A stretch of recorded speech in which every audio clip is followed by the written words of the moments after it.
Development partners like international development law organization that are doing a very good work in this regard.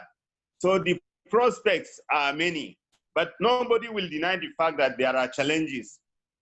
However, the challenges are related to the restricted meaning given to the word public as it appears in the Constitution.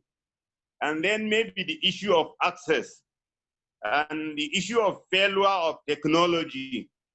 It is true that technology fails, but the number of failures are very minimal compared to the number of the successes. It's like the use of ATM machine. You can use it 1,000 times and maybe it fails 5 times or even less. During this lockdown period, I participated in at least 25 online meetings, lectures, etc.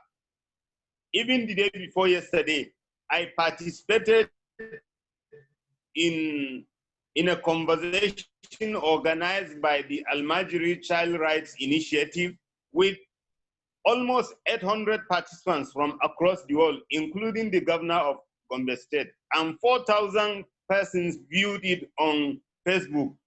Therefore, there are so many, the challenges are not as such that they will hinder us from taking the advantage of this technology.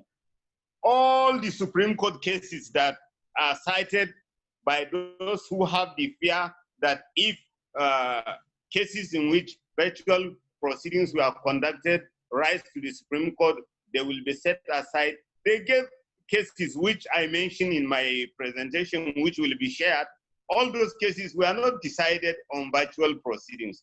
They were decided on the basis that proceedings were conducted in chambers.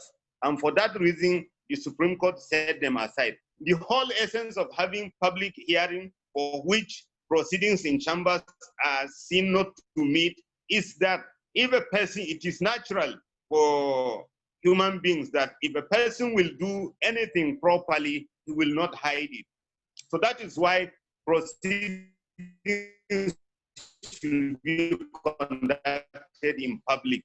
So for anybody to hide somewhere and start conducting court proceedings, it should be expected that maybe that person has something to hide. But then public cannot be given that too restrictive meaning, especially in view of the decision of the Supreme Court in the case of PDP versus INEC, that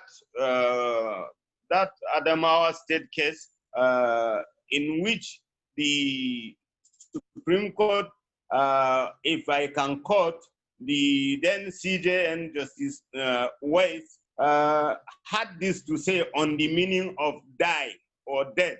He said, I think it is too narrow an interpretation, and one wonders if it should be useful in interpretation of any constitutional provision where liberal